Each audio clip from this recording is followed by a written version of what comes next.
2. Contraste con la libertad política. El primer significado de libertad con el que debemos contrastar nuestro uso de dicho término es uno cuya precisión está generalmente reconocida. Se trata de lo que comúnmente se denomina libertad política, o sea, la participación de los hombres en la elección de su propio gobierno, en el proceso de la legislación y en el control de la administración. Se está diferenciando entre el término de libertad en el sentido liberal clásico y el término de libertad política. Qué bonito. Dicha idea deriva de la aplicación de nuestro concepto a grupos de hombres tomados en conjunto a los que se otorga una especie de libertad colectiva. Sin embargo, en este específico sentido, un pueblo libre no es necesariamente un pueblo de hombres libres. Nadie necesita participar en dicha libertad colectiva para ser libre como individuo. Acá está interesante. La libertad a la cual se refiere Hayek es una libertad individual, no una libertad del pueblo para elegir. Hay dos diferencias. Uno, tú puedes no elegir, no participar en la votación, aunque acá en Perú la votación es obligatoria, pero en otros países es voluntaria. Tú puedes no participar, no hacer uso de tu libertad política y seguir siendo libre individualmente.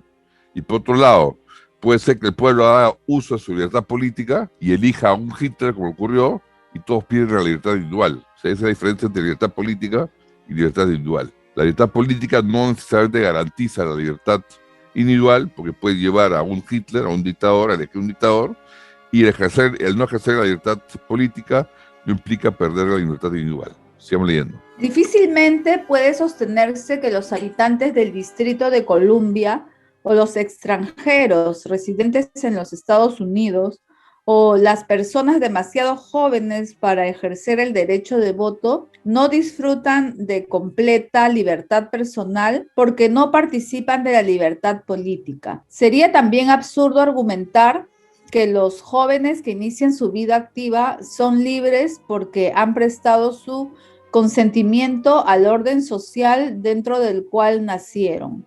Un orden social cuya alternativa probablemente no conocen y que incluso toda una generación que pensara diferente de sus padres podría alterar solamente después de haber alcanzado la edad de la madurez. Sin embargo, esto ni les ata ni necesita atarles. En otras palabras, el hecho de que postulen que la verdadera libertad es el comunismo y que quieran elegirlo con la libertad política no significa que sean libres, que no sean libres en el sentido de la libertad clásica. Son libres porque nadie los coacciona. Sirianos. ¿Sí? Y hace una precisión ahí bien interesante. Sí, es muy importante. Sí, o sea, explícalo. Ejemplo, el menor de edad, el chico de 16, 17 años, ya no ejerce su libertad política porque no tiene los 18 para ser ciudadano, pero ya participa de ese proceso de ser o no ser libre como estado de libertad. Entonces, o sea, ese muchacho que todavía no puede votar, se puede evaluar si tiene asegurado lo mínimo de actividad privada que un ordenamiento jurídico debe dar, o la tiene o no la tiene, independientemente de que después pueda votar o no. Es una buena precisión, ¿no? Claro. Es una buena precisión y vemos que la libertad de la cual habla Hayek es una libertad a la cual se aspire, se va desarrollando paulatinamente, porque cuando uno es niño tiene más coacción de los padres que cuando uno tiene 16 años. No se va adquiriendo más libertad conforme uno va creciendo. Y habla de libertad potencial. Claro. Un margen de libertad potencial donde la persona puede actuar o no. O sea, claro, y donde no se desarrolle en la dirección del desarrollo de esa libertad de coacción, ¿no? ¿Sí hay una pregunta? Sí, Kurt, Andrés por acá. Una duda Andrés. Y justo con lo que comentaban, ¿y no podríamos hablar de una libertad restringida en función del orden jurídico de determinado país? ¿No? Porque en el caso de la votación, por ejemplo, las personas pueden votar a partir de los 18 años, ¿no? En algunos otros países, por ejemplo, es 21. ¿No? Entonces, ¿quién finalmente... o sea, hay un humano o un conjunto de seres humanos, ¿no? De personas que deciden esa fecha, ¿no? Entonces, mañana podría ser 16 años, quizás, ¿no? Entonces, pues se podría hablar de que la humanidad ha sido restringida durante varios años ha sido coaccionada 2 años de su libertad durante varios años, ¿no? Por ejemplo. Sí, pero eso se diferencia de la libertad política de la libertad personal. Lo que él está resaltando, Hayek, es que su definición de libertad, y al final y al cabo la definición primordial de libertad que debemos defender es la de la libertad personal. La libertad política es una definición adicional, que justamente depende de la edad de decisión del parlamento, del rey, etcétera, ¿no? Entonces, justamente él está diferenciando diferentes conceptos de libertad. La libertad personal, que es la que él va a usar durante este libro para desarrollar sus ideas, en diferencia de la libertad política, que es la libertad de elegir tus autoridades, que no necesariamente restringe tu libertad personal, ¿no? O sea, sí es cierto, de acuerdo. Si hay una mayoría que restringe la edad a 25 años, pues no tienes libertad política. Eso es cierto, no tienes libertad política, pero sí tienes libertad personal. Pues nadie te restringe desarrollar tus fines y determinar tus planes y elegir tus fines en un sistema libre. De acuerdo. A menos que seas esclavo, ¿no? Ahí sí no tenías libertad de personal, o si hubiese un grupo mafioso a quien se le permite manipularte, dirigirte, coaccionarte, extorsionarte. La relación que a menudo se busca entre tal consentimiento del orden político y la libertad individual es una de las fuentes corrientes de confusión del significado de esta última. Justamente lo que está diciendo es confundir lo que tú dices, la libertad política con la libertad individual, es una fuente de confundir qué significa realmente la libertad individual. Sigamos desarrollando el tema. Desde luego, cualquier individuo tiene derecho a identificar la libertad con el proceso de participación activa en el poder público y en la pública elaboración de las leyes. Únicamente debe aclararse que todo el que procede así alude a un estado distinto del aquí referido y que el uso vulgar de la misma palabra para describir tan diferentes condiciones no significa que la una sea en cualquier sentido el equivalente o el sustantivo de la otra. Sustitutivo de la otra. Ahí está bien tu observación, o sea, sí se puede decir que te han restringido tu libertad política, coactivamente, pero diferenciamos la libertad política restringida de la libertad individual restringida. Son dos conceptos diferentes.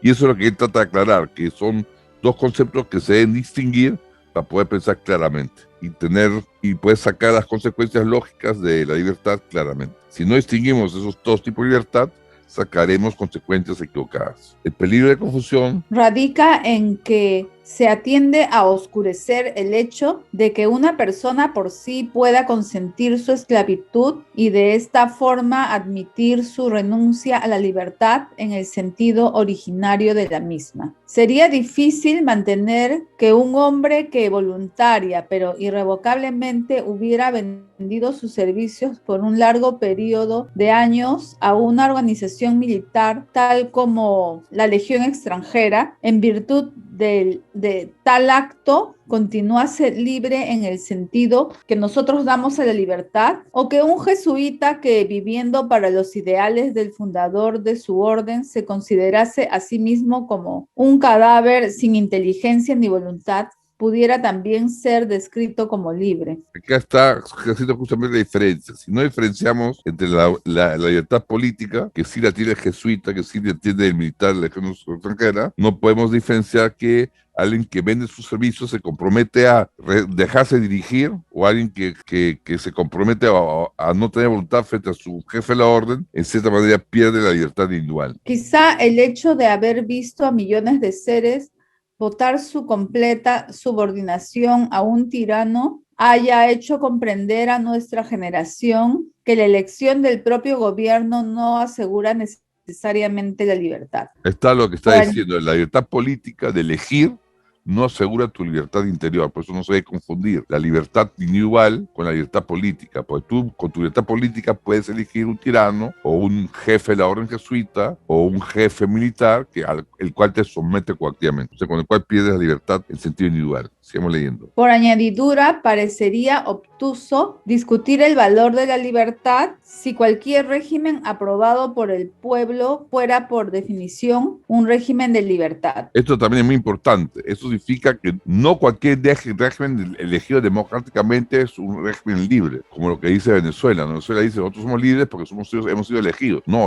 que un pueblo sea libre tiene más criterios que es, no solo la libertad política, no solo el hecho que elijas a tu dictador te hace libre, también hay otras condiciones, justamente la libertad personal, la libertad de coacción, las que implican que el pueblo sea libre, los individuos del pueblo sean libres. La aplicación del concepto de libertad en sentido colectivo, más bien que en sentido individual, se aclara cuando hablamos de los deseos de un pueblo de liberarse del yugo extranjero y de determinar su propio destino. En este caso utilizamos libertad en sentido de ausencia de coacción de un pueblo como tal. Los partidarios de la libertad individual han simpatizado generalmente con tales aspiraciones de independencia nacional y ello ha conducido a la constante pero incómoda alianza entre los movimientos nacionales y liberales durante el siglo XIX. Acá está diciendo algo importante. Una cosa es la libertad individual, que es la que defiende acá Hayek, y otra cosa es la libertad colectiva de otro pueblo. O sea, como pueblo colectivo podemos querer la libertad de dejar de ser sometidos por otro pueblo. Esa libertad nacional como pueblo es diferente a la libertad individual. Pero como los liberales individuales por general han simpatizado con aquellos movimientos que buscan liberar a un pueblo como colectivo, hay una alianza entre liberales individuales y nacionalistas, liberales nacionalistas, ¿no? Pero es otro tipo de concepto, sigamos leyendo, pero aunque el concepto de independencia nacional sea análogo al de la libertad individual, no es el mismo, y el esfuerzo para conseguir la primera no siempre se ha traducido en un acrecentamiento de la segunda. Esto es lo importante diferenciar entre la libertad colectiva de un pueblo y la libertad individual.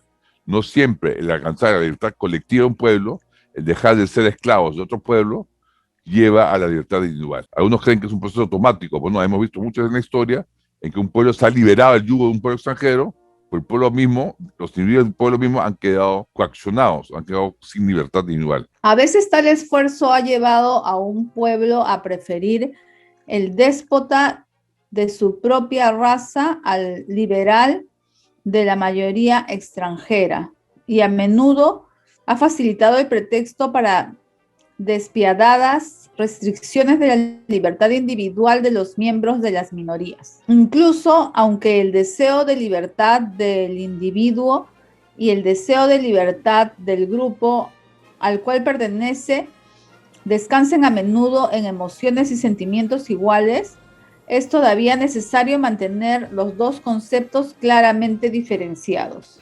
O sea, lo que está diciendo Hayek, a pesar de que el concepto de libertad colectiva y de libertad individual tienen similitudes en emociones, sentimientos, en aspiraciones de autogobernarse, hay que diferenciar el concepto porque la libertad colectiva de un pueblo no llega necesariamente a la libertad individual de los miembros del pueblo. Acá están diferenciando conceptos. Ojo, no está en contra de los conceptos, sino está diferenciando los conceptos para después decir el concepto de libertad individual es el concepto el cual voy a desarrollar en este tratamiento que se llama los fundamentos de libertad. Este concepto de libertad voy a buscar sus fundamentos y los voy a rastrear en la historia de Europa Occidental.